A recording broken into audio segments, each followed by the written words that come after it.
दिवाली की रात जब सारा जहां रोशनी से नहाया होता है, तब कुछ अंधेरे कोने ऐसे भी होते हैं जहां दिए की लौ भी कांप जाती है। रोहन के लिए दिवाली हमेशा से साल का सबसे पसंदीदा त्योहार रहा है। इस साल भी कुछ अलग नहीं था। घर की साफ सफाई और सजावट के दौरान रोहन को स्टोर रूम में एक पुराना संदूक मिला। संदूक पर धूल की मोटी परत जमी थी और उस पर एक अजीब सा ताला लगा था। जैसे ही रोहन ने उस संदूक को खोला, संदूक के अंदर एक पुराना हाथ से बना हुआ दिया रखा था। वो दिया बाकी दियों से बिल्कुल अलग था।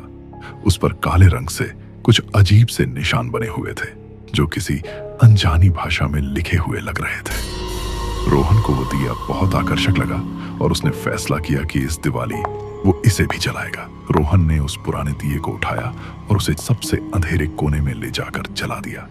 जैसे ही दिए की लौ जली, आसपास की हवा भारी हो गई और एक अजीब सी खामोशी छा गई। रोहन को लगा जैसे कोई उसे देख रहा है। उसने पलटकर देखा तो वहां कोई नहीं था, लेकिन जब उसकी नजर घर की दीवारों पर पड़ी तो उसके होश उड़ गए।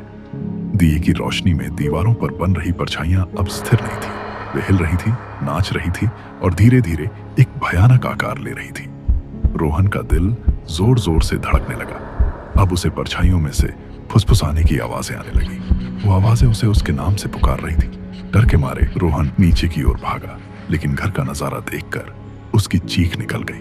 पूरा घर अंधेरे में डूबा हुआ था। उसके परिवार वाले कहीं नजर नहीं आ रहे थे, बस उनकी डरी हुई आवाजें उसे सुनाई दे रही थी। अचानक उसे अपने पीछे किसी के होने का एहसास हुआ। उसने धीरे से पलटकर देखा तो वहां एक लंबी काली परछाई खड़ी थी। उसकी आंखें अंगारों की तरह दहक रही थी। रोहन भागना चाहता था, लेकिन उसके पैर जमीन में जम गए थे। वो काली परछाई अब उसके बिल्कुल सामने थी। उसने अपना हाथ बढ़ाया और रोहन का गला पकड़ लिया। रोहन को सांस लेने में तकलीफ होने लगी। उसकी आंखों के सामने अंधेरा छा रहा था। अगली सुबह जब पड़ोसियों ने घर में झांका तो पूरा घर अस्त व्यस्त पड़ा था। रोहन और उसका परिवार कहीं नहीं था। बस कोने में वो पुराना दिया अब भी जल रहा था। उस दिन के बाद से उस हवेली की तरफ कोई नहीं गया। लोग कहते हैं कि आज भी हर दिवाली की रात उस हवेली की छत पर एक दिया जलता है और उसमें से निकलती परछाइयां अपने नए शिकार का इंतजार करती हैं।